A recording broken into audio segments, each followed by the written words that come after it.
Welcome, everybody, back to another exciting show, the About That Wallet podcast. Today, I have a good and awesome credit repair person, along with so many different avenues that she dive into from loans for your business, loans for yourself. You do credit repair. She does pretty much everything financing, even financial coaching, which is something that I'm actually interested in myself. So hopefully I can get a certification. But I actually brought her on for you as a guest, as everybody is listening today, because I really think this is something that everybody can benefit from. She already has a system in place, and you can just start learning right away. And her name is Ashley Gross. How you doing today, Ashley? I am doing well. Thank you for having me. I really appreciate it.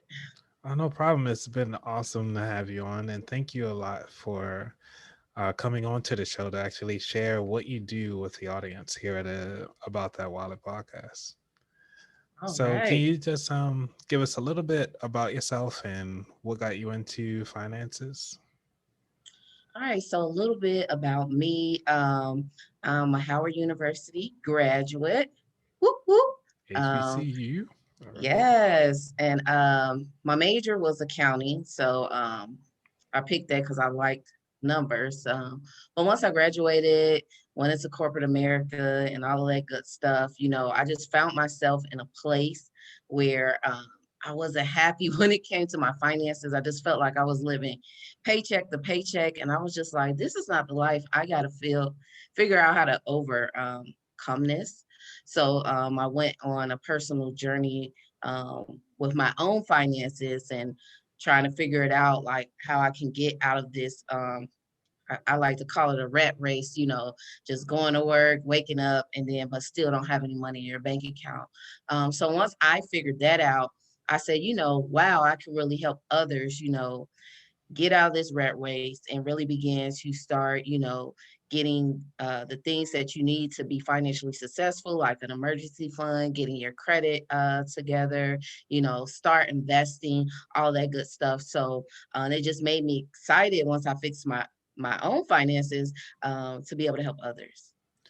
Yeah, that's a very similar story with me, and that's one of the. I just got out of a horrible relationship, and everything was like crappy. So as I was digging, not really digging myself, but climbing out of that financial burden to get where I'm at now, that's the reason why I started my show as well, which is actually pretty cool.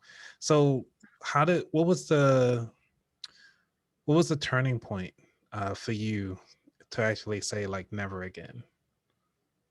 I guess the turning point for me would be to really that feeling of like when you want to do something and then you can't, like, or when you're in a bind and then you're like, how am I gonna get this money? Like I always tell people, you want to be in a position that when an emergency comes, that's not when you're trying to prepare and climb yourself out of it. You want to already be ahead of the game. So I was just tired of like, if I needed new tires, it's like, dang, how am I gonna get these tires? I gotta take out a payday loan and all this stuff. I was just tired of that. So that feeling of just not being able to do what you want to do or do what you need to do if there's an emergency, that just, made me want to change. Right? Is there like a phrase that kept you going? Um, Not really a phrase, but I just live by the principle: if you fall down, just get back up. And always keep the end goal in mind. So no matter what I'm doing, no matter where I'm at in life, I always think about my end goal. What's my end goal? Why am I doing this? And what am I working so hard to get to? Yeah. So that is so interesting. Sorry, I'm at a loss of words right now because when it's so many avenues to come at when it comes to finances, because you get a lot of people that are the naysayers to say, Mhm, well, why would you stop doing payday loans? They give you the money right away. mhm. Can you talk about payday loans? I had never had one. I've always seen the commercials. Good. That's good that you never had one because they're horrible. So payday loans is, I feel like, is a loan that they target to poor communities and definitely Black communities. And they are a no-no. And the reason why is because they start out with these very insane interest rates. And normally, they tell you, you could borrow this money and you have to pay it back within 2 weeks. You might do 500, but then they say you got to pay them back, 575 in 2 weeks. And if you think about it, if you ain't had a 500 well, you got the money, you probably ain't gonna have a $575 now in 2 weeks. So once you do that, you then go in this spiral where if you don't pay that 575, it's like in literally 30 days, that 575 could be like $3,000 just because the crazy, interest that they have on those things. So I always tell people you want to stay away from those things because once you get in them, it's hard to get out. I literally just had a client where she was payday loan queen. And I mean, she would just get one to pay off another payday loan, just like a little stacking payday loans. And we finally got her out of the cycle. So you definitely want to stay away from those. So how did you get through that particular cycle? Because you hear some people that want, well, they always ask you the question, but they never take the advice or take action on the things that you provided them. So how do you actually get through that? um, if somebody doesn't, take my advice, I just say they're not ready. You know, they're not ready to really change their finances, and that's okay. you know um, I always tell people you got to have a why. And so if you really don't have a why and that why is really not driving you, then it doesn't really matter what I say or anybody say, you're not going to do it because you're not ready. So I used to get frustrated with clients when they didn't do what I say, but now I don't, because I just said they're not ready, but one day they will be, and they always come back. So how long does it take before you say they're not ready? Usually right away. And Okay. I'll tell them, after like the first, 30 days of somebody working with me and they're not having no results, I ask them like, do you really want to do this? Because I don't want to waste your time, and I don't want you to waste my time. And then, that's when a person will be like, yeah, I really want to do this. Cause I'm like, you are paying me for this service. So you don't want to keep paying and you're not, following the steps. So why would somebody out of like so many credit repair or um I guess financial repair services, why would they come to you instead of someone else? I like to say, and this is probably a little cliche, but I am really the one-stop shop. So um, at my core, I'm a financial coach. So I really like helping people get their finances on track. Credit repair and the loan funding program that I have, that's just other, I guess, areas of my business. But at heart, I'm a financial coach. And so that is like my primary concern. Even if you come for another service, it's still, I'm already always reverting back to that, trying to make sure that people get their finances together, because you could get your credit fixed, but if you don't know how to pay bills and stuff on time and you don't have a budget, you're just going to find yourself back in debt and back, on my line trying to work with me again. So, you know, I tell people to come to me because I'm going to have everything you need. So once we get your finances together, we're going to get your credit fixed. I'm a life insurance agent. So, we're going to protect your income. We're going to make sure you get some life insurance. And then if you need to, get a loan or something like that, I have that as an opportunity as well. And then I also do taxes. So I everything you need, my company can do it. Nice. So is this all virtual because of COVID or how is it? Since I started my business, it's pretty much always been virtual just because I work with people nationwide. So it's always been virtual. But obviously, if someone is in the area where I am, we can meet face to face. But it's pretty much always been virtual. Okay. So I did notice that you have like a three-step program. So it's like, can you talk about your three-step program and your Harvest Time Financial? So the three-step program is actually going away. Oh, okay. But what it's going to be transitioning to, that's actually my financial coaching program. So what it's going to be transitioning to is group coaching. So I'm going to, instead of doing one-on-one coaching, I'm going to be switching to group coaching. And the reason why is because I'll have access to more people. Because believe it or not, coaching someone one-on-one is it's a lot of work, and it takes a lot of time out of my schedule where I could be doing other things and out of the person's schedule. A lot of people, they find themselves rescheduling stuff because, everyone's, busy. So with the group coaching, it'll be a 6-week program.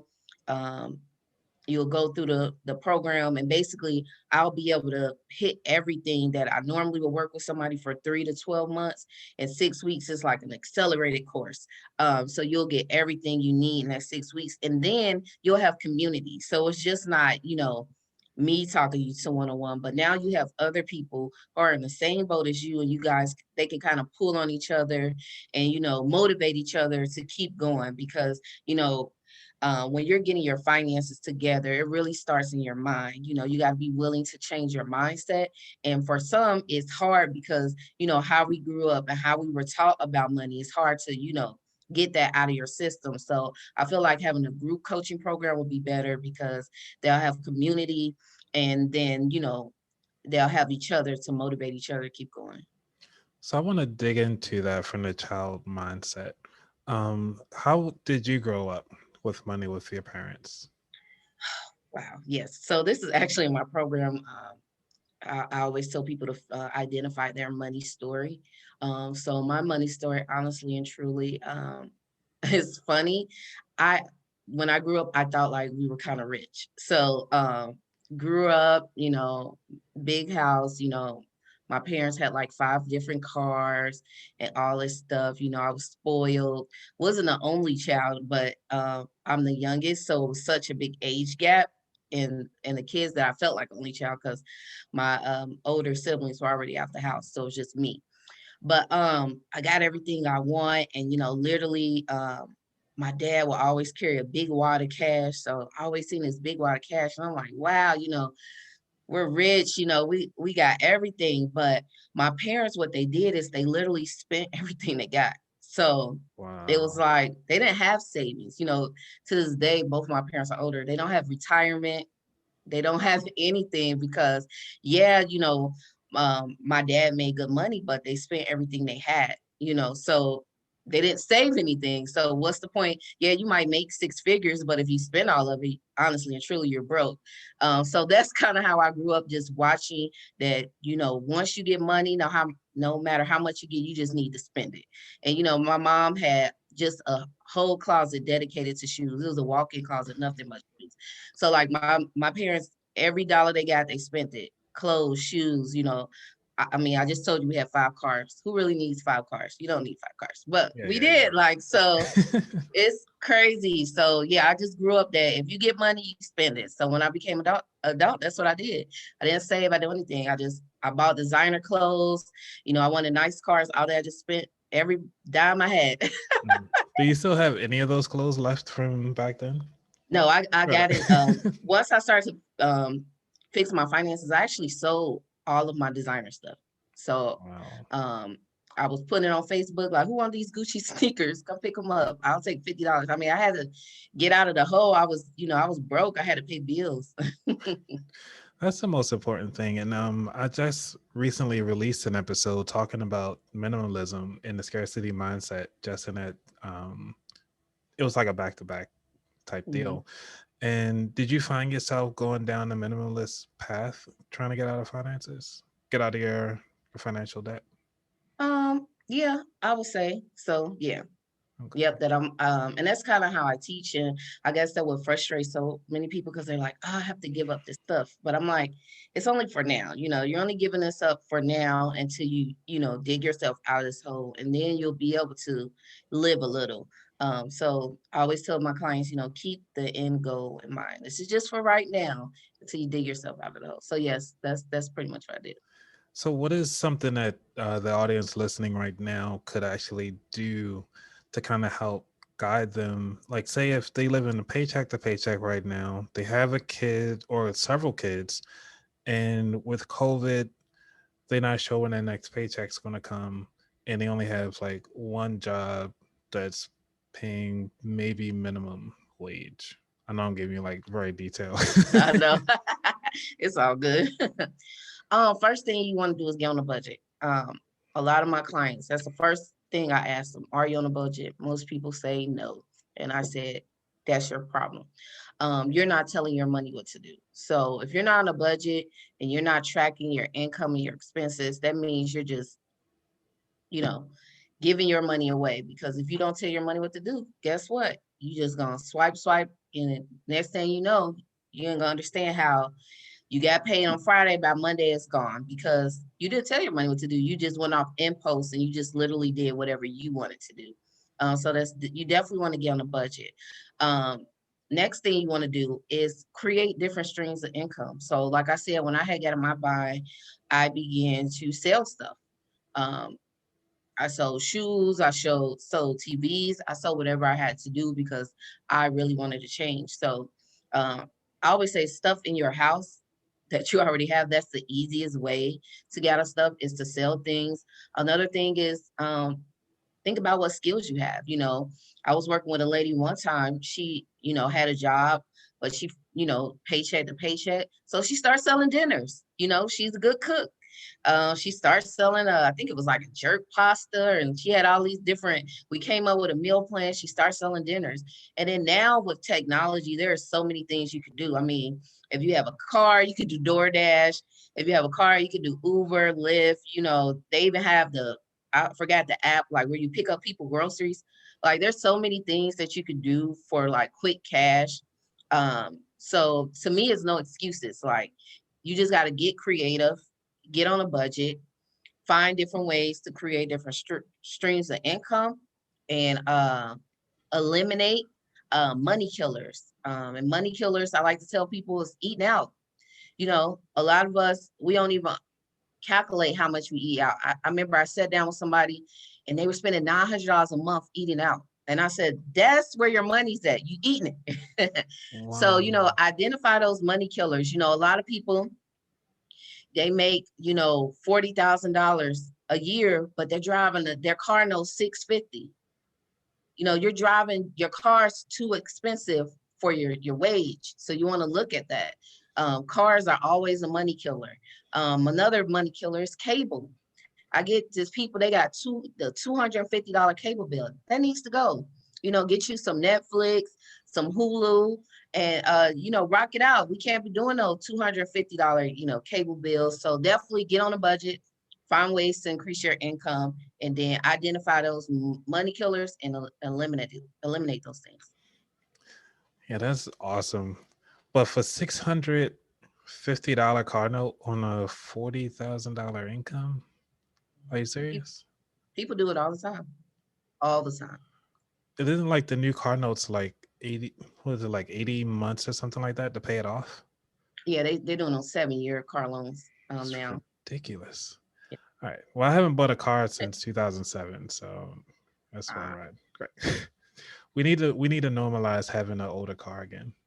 Yeah, I actually had a 2007, but it got totaled last year, so I ended up buying a newer car. But my plan is to pay it off within 6 months.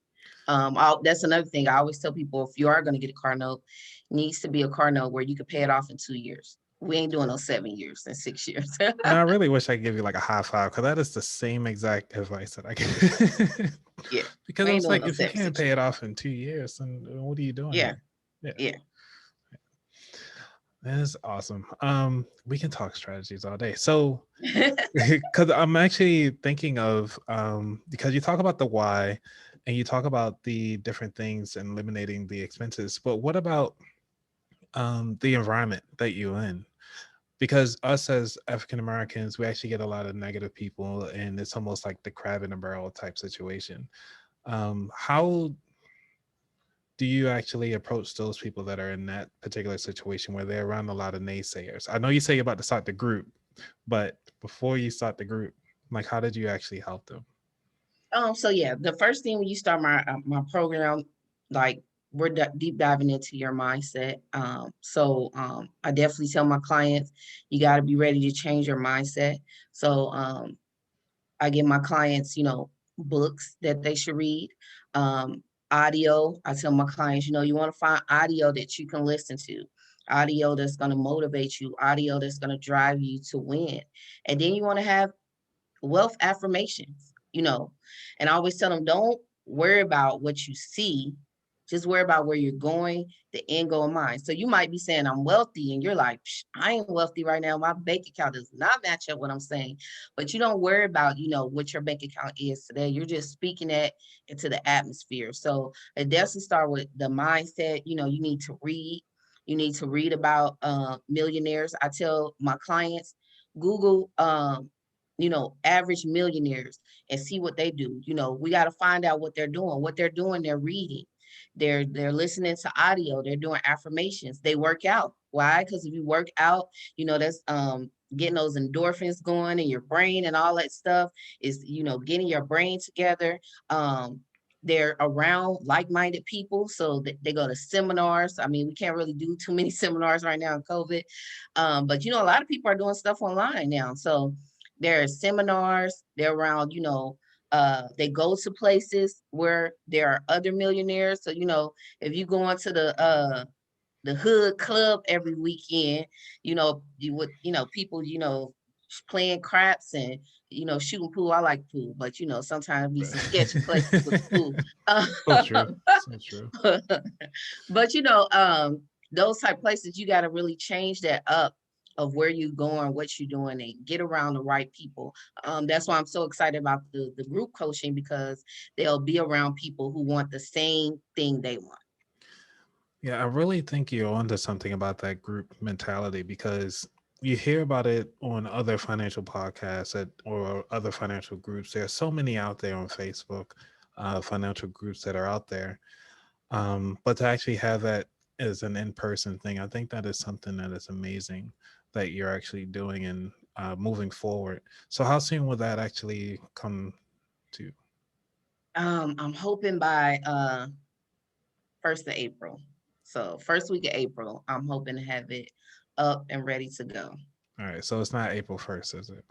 No, not April Okay, 1st, but right. the first week of April. I haven't did the exact date yet, but I'm leaning towards the first week of April. Got it. Well, I'll be looking out for it. I'm definitely paying back because I really want to add that as another tool for the listeners today. What is the worst thing that you had to overcome far as helping out a client? What is the number one issue that everybody has issues with? Um, it will probably be giving up stuff. Mm. They don't want to. Why I gotta cut off my cable? Why I gotta do that? And I'm like, because it's too much. You're paying too much. That's why, I had a client, I straight up told her, you need to sell your car. You're Mm. paying 600 a month and you can't afford it. You got a car you can't afford. You need to sell it. And she's like, I don't want to sell, oh my God, she didn't want to do it. So it's just like, when I tell people they got to give up stuff, that's the hardest part. But that's why we work on the mindset. And sometimes maybe the first month that they're working with me, maybe even the second month they're working with me, they don't want to give up those things. But as they work on their mindset, I got a client now, the first 2 months, she just want to listen. Now she telling me like, because I be trying to give her, I'm like, okay, you getting it now. So I give you a little leeway. You got more money to spend. She like, nah, I don't want no more money to spend. I'm saving that, so she be telling me like, nah, girl, I need to say that, So it'd be initially them giving us stuff, but once they start changing their mindset, and then I always tell people, our first 60 days, I want you to save $1,000. Why? Because that's gonna make you feel good, especially if you never saved a dollar in your life.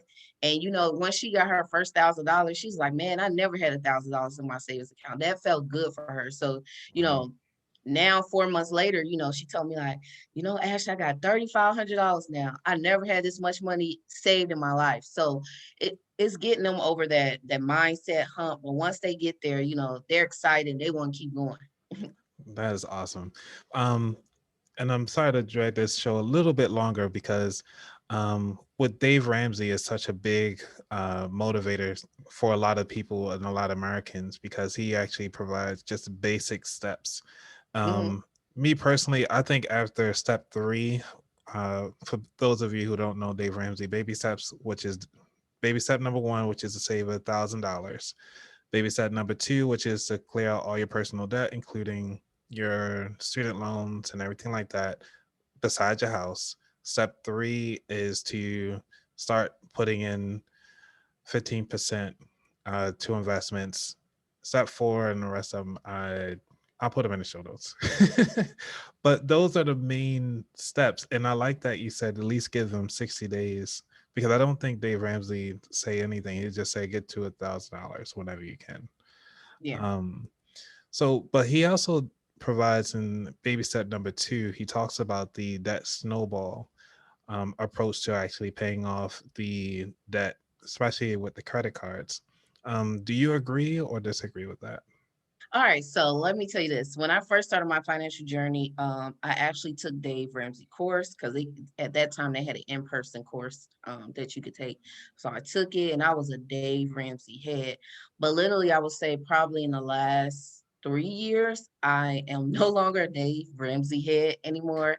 I don't agree with his steps, and the reason why I don't agree with his steps is because of COVID. Is like, now that COVID happened, I always, now I can have this to always refer to is that you don't never want to be in a position where you pay off all your debt. And debt is like a wealth killer. I'm not going to lie about that. It is. But I don't want to be in a position if I lose my job or if COVID happens, I have a business, I have no income coming in, and all I got is $1,000 in my account.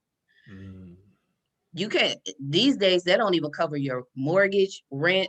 I mean, you're going to be under a bridge. Yeah, you might not have no bills, but now you you might not have no car, no credit card debt, but now you can't even pay where you live. So my approach now is that we're going to pay off the debt, but the first thing we're going to do, we're going to take care of ourselves first. So my thing is, we're going to save 3 to 6 months of your expenses. That's off the bat, because I want my clients to have, 10,000, 20, depending on their income, that amount is going to change. But I want them to have 10, $20,000 in the bank. So if you lose your job tomorrow, I'm good for the next 3 to 6 months. I don't have to worry about how I'm going to eat, how I'm going to feed my kids. My lifestyle won't change because I have money in the bank. But if I only got $1,000, I mean, I'm moving in with, back with my mama, and I'm a, 30 some year old chick. That I ain't doing that. So my approach changed, and what made my approach change is just actually going through an investment course. And they preach that, you need to take care of, she preached you need to take care of your self first.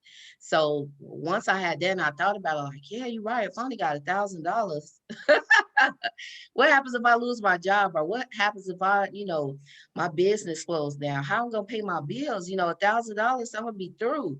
So that's when I changed my approach a little bit, and we teach my clients, hey, we're gonna save, depending on their income level, $5,000 to $20,000. We're gonna do this within first 6 months. Why? You want to have some money in your reserves if something drastic happens like COVID, or you lose your job, or what if you get in a car accident? I know somebody who dad got in a car accident, both legs severed. You Mhm. know, now you're disabled, you can't work. If all you got is $1,000, what you gonna do? Right. Thanks. Wow. Didn't even think about it that far. Yeah, yeah. Man. All right. Well, I need to beef up my little So saving. my emergency fund is looking pretty. I can't do $1,000. That ain't gonna work for me. And then once you get your emergency fund down, let's tackle your debt. I got my 5, 10 stacks, 20 stacks, whatever. Boom. Now let's pay down these credit cards. Take care of yourself first. Because guess what? If you uh go down, guess what?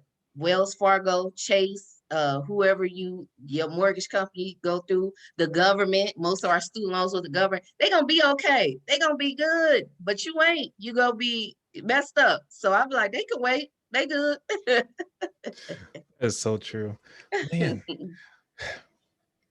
Yeah, you actually opened up my eyes. So I never even thought about that.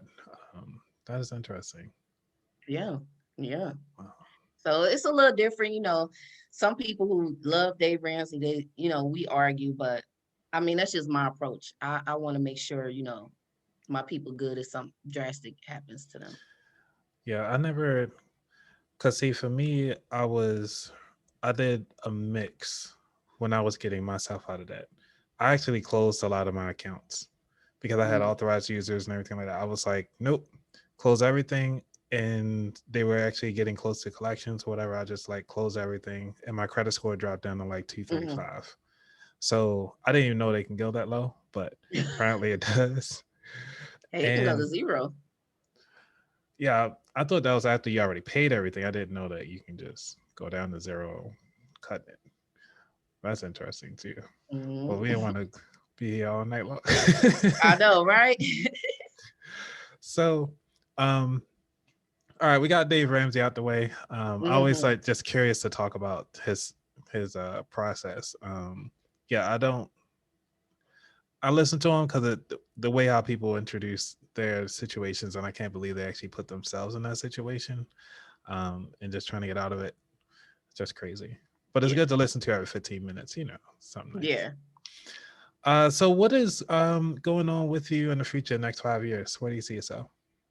Next 5 years, man, I want to be a millionaire. That's my There you goal. go. It's like is really adapting this millionaire mindset. And I'm like, before I turn 40, or by the time I'm 40, I want to be a millionaire. So that's what I'm on a quest to be.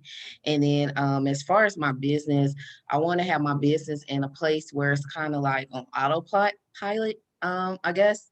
So where I could just focus on like literally being like I guess a coach.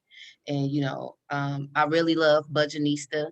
So that's my mentor in my head. But I want to be like on that level. And my business is on autopilot. And then I have a team. I really love life insurance. And I know some people like talking about life insurance. It could be, kind of depressing, whatever. But I want to have a life insurance team because I feel that African Americans, um, a lot of us actually do have life insurance, but we don't have enough. So I really want my people to be, insured, heavily insured, so that when that time comes, there's no GoFundMe accounts. And then also you can create legacy. The good thing about life insurance is tax free. Like it's a tax free inheritance. Any other way you leave your family assets, homes and stuff, they all got to pay taxes. Life insurance is tax free. So why not get enough that, you can, pass on to someone, and they don't got to worry about Uncle Sam coming to collect, So that's my goals to have, a life insurance team. And then also with my loans, to continue to grow my loan funding team because I do have other funding consultants under me as well with that platform. So definitely want to grow that. That's awesome. So when you talk about life insurance, I just want to make sure it's clear. Is it term life or whole life insurance? Um, I actually sell both. So I sell term and whole life and annuities. And for me, my approach with life insurance is the person's situation. So I don't like, some people like they get I only sell term, I only sell whole life. Mine is what does the client need? What are their needs? What do they want the life insurance to do? So that's my approach in selling life insurance. Is not about how I feel because how I feel may not be right for them. So when I sit down with somebody for life insurance, I'm asking them, what do you need? Are you just trying to cover your assets? Or are you like, I want to have something. Another cool thing about whole life insurance is that that's something you can borrow from and they don't run no credit check. So I always tell people like, do you want to build cash? And if for whatever reason down the line you need a loan or you need, quick cash and maybe when you need that loan, your credit score of, a 500, you can't get no money. Well, your whole life policy, you could call them up and say, hey, I need 10,000. And if your cash value has that much in there, you could take that. They're not going to run no credit check. It's your money. They're going to give it to you. So I just talk to my clients about what they need. And then based on what they need, you know, I recommend, okay, I think you should do term or, okay, it sounds like whole life would be better for you. So it just depends on the client. And also with whole life, I always tell people, because I know there's a lot of people, they term. And the problem with is forcing people to get term, and this happens a lot with African Americans, is that we don't build wealth. So it's good to do term if you're actually building wealth. And if something happened to you, you got $100,000 in the bank and people can access that, and they, put you in the ground and this money left over. But a lot of people don't have that when they pass away. They don't have thousands or millions in their bank account.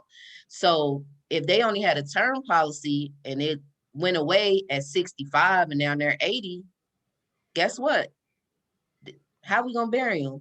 It's gone. The life insurance ended. It's gone. So I tell people, if you know, and some people know, I ain't about to have no $1 million in my bank account when I'm 85. I know I'm not.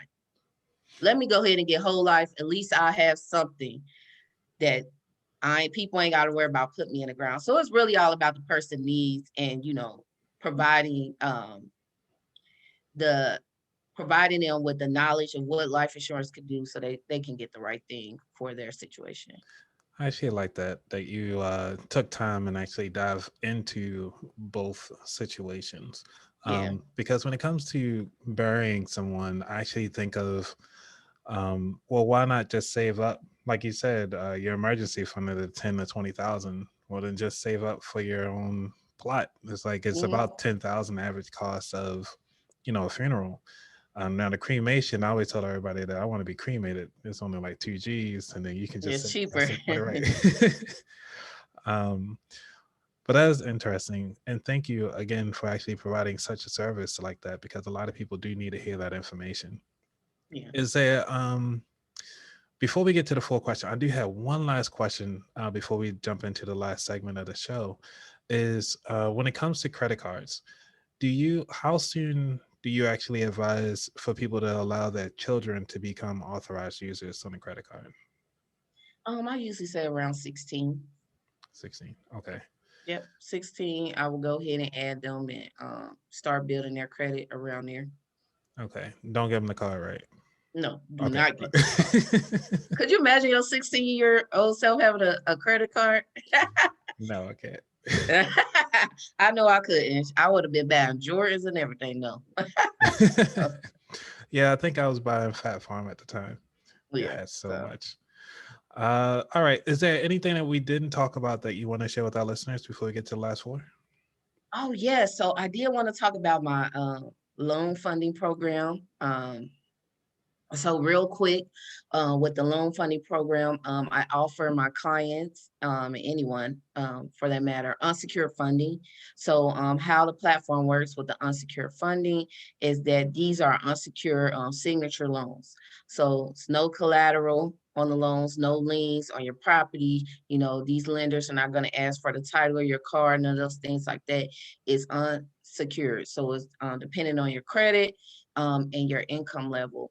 But the cool thing about it, and the reason why I joined this platform, because I used to be a personal banker. So working at a person, I say at a personal bank, working at a bank, I'm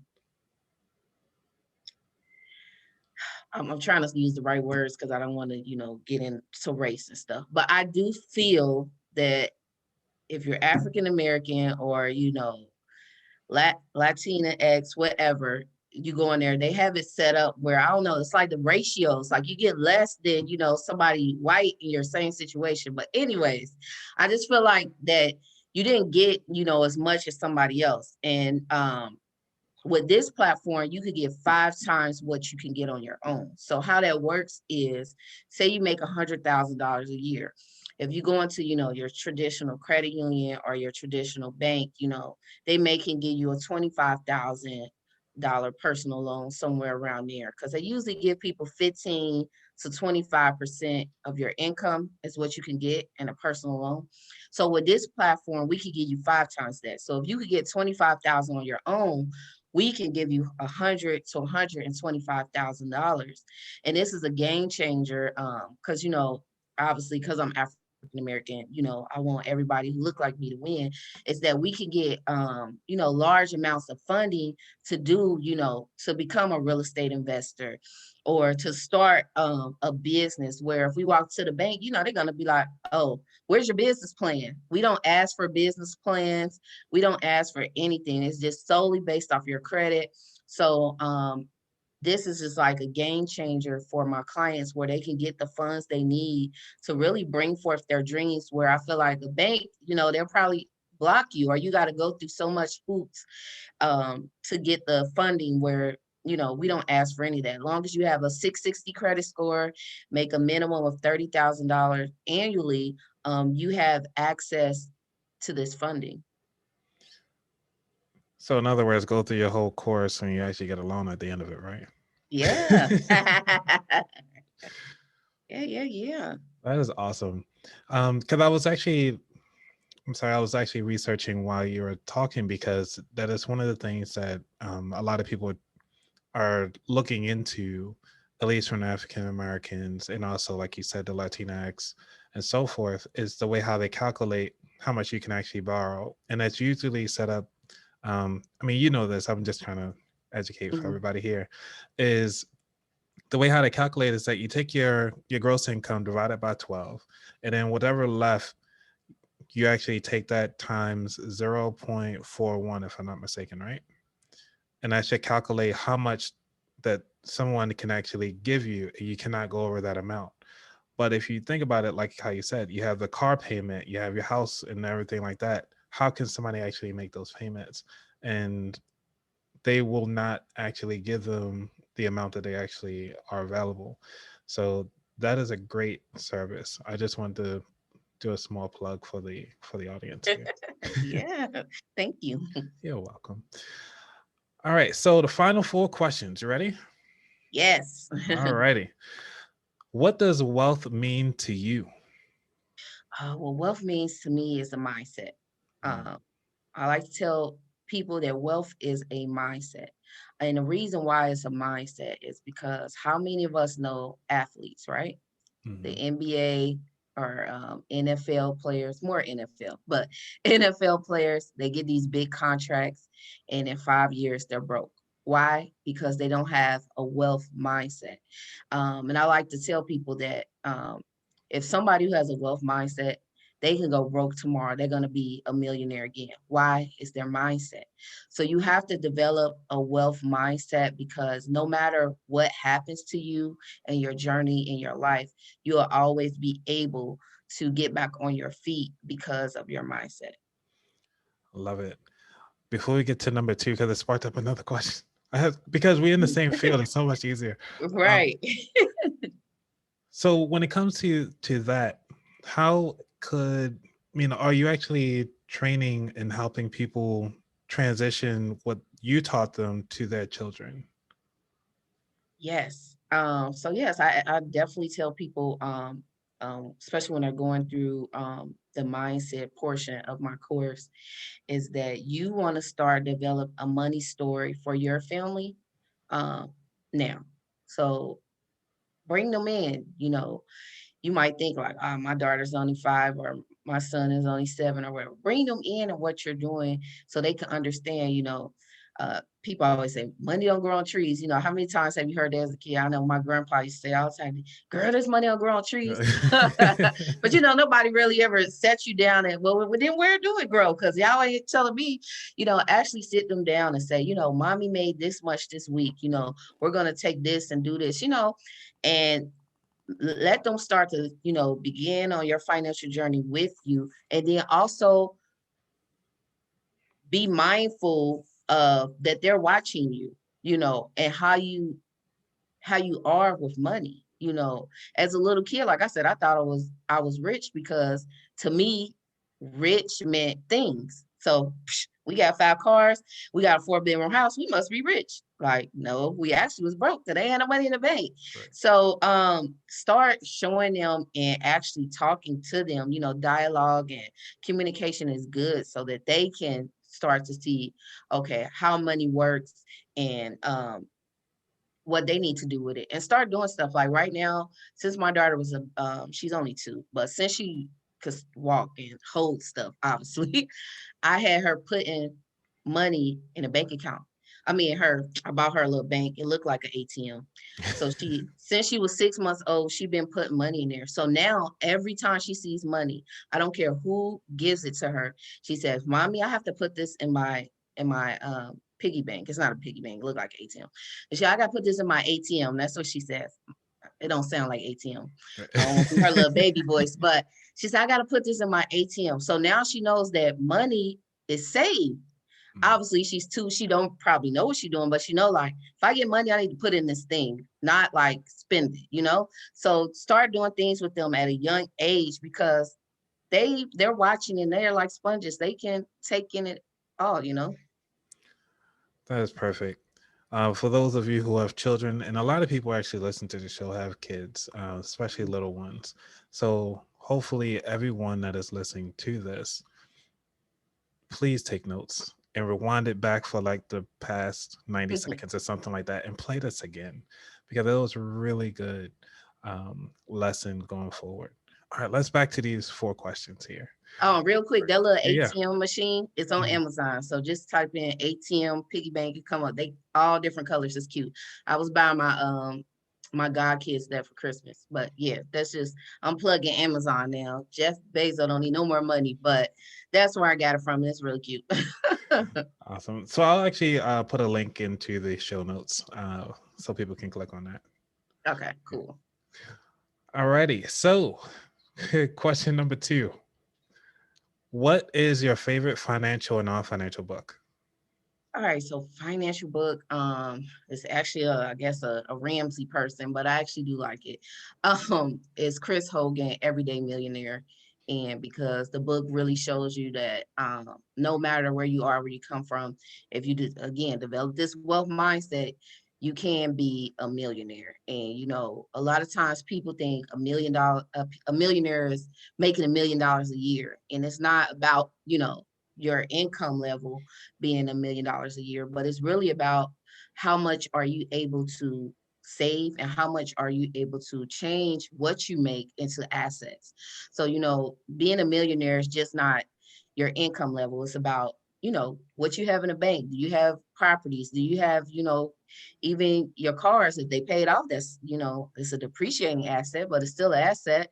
So, that's what it's about. So I really like Everyday Millionaire by Chris Hogan. Good book. Awesome. What did you learn from your worst job? What did I learn from? My worst job will probably be to participate in your own rescue. Um, I remember when no, not the last job I had, the job before last that I had, I was a paralegal at a wouldn't even believe it that I was in the legal industry, but I was a paralegal, and I remember it was time for my annual review. So I went in the office, and they're like, "Oh, you've always are amazing, great job, everything, but you're kind of at like the income cap." So unfortunately, we didn't want to not give you anything because you're a very good employee, but you're kind of at the income cap. It's like really no more, we can give you, but we're gonna just go ahead and give you 10 cents.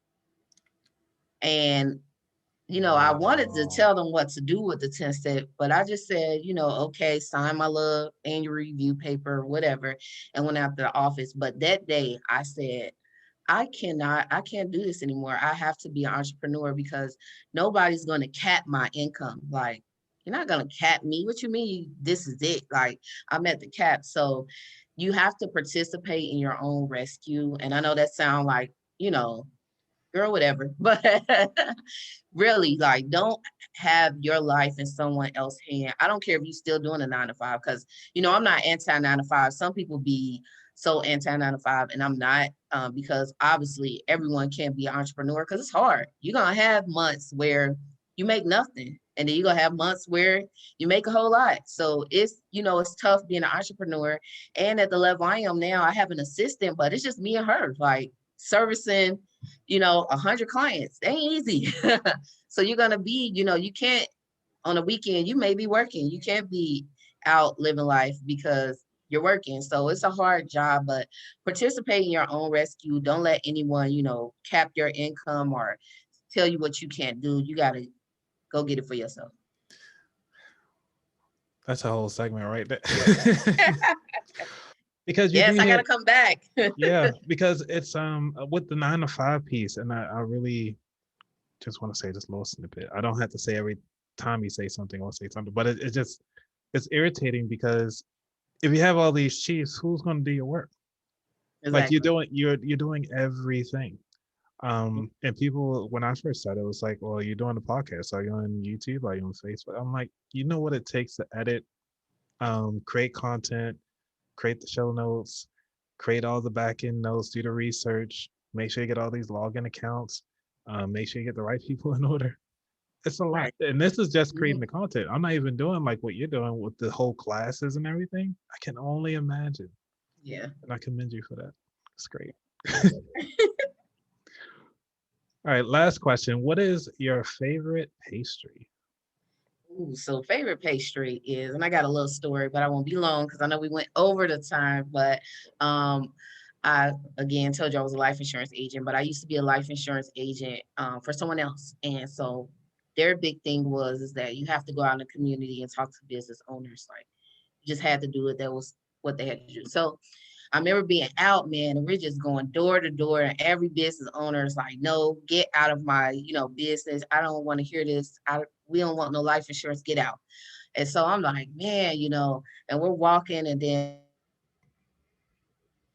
I looked to my left, and I was like, "Oh, let's go in here," and it was a macaroon shop. All they sold was macaroons, and man, that was my first time having a macaroon, and it was an amazing delight. It's like so light and little, but man, those things were good. And they had all type of flavors. They had a birthday cake one, and that's the one I tried, and it tastes just like birthday cake, but it was so good. So now, like every time I have a time to celebrate birthdays, like my daughter birthday, we had macaroons there. I'm like, we gotta have macaroons, man. They're so good. Like that's the best cookie ever. Shout out to the French for coming up with that cookie. They are so good. Yeah. I'll definitely put that down there. All right, last and final question of the show. Where can people actually find you on the internet? So I made it real easy. You can find my company everywhere on the internet at Harvest Time Financial. So it's Harvest Time Financial on Instagram, Harvest Time Financial on Facebook. My website is harvesttimefinancial.com, and then email harvesttimefinancial@gmail. So it's really easy, but I'm gonna be honest. Like you said, we do everything. Um, I put the most content on my personal page. So if you really want to see more of what I do, the services I offer, and then I put a little personal stuff on there. Then you want to follow me at Miss Ashley Too Real on Instagram, Miss Ashley Too Real, because that's where the bulk of my content goes. And that's a number 2. Yeah, number I two. got you. Yeah, yeah. Thank you. You were great. All right. Again, she is Miss Ashley Gross from the Harvest Time Financial. I am your host, Anthony, and this is the About That Wallet podcast.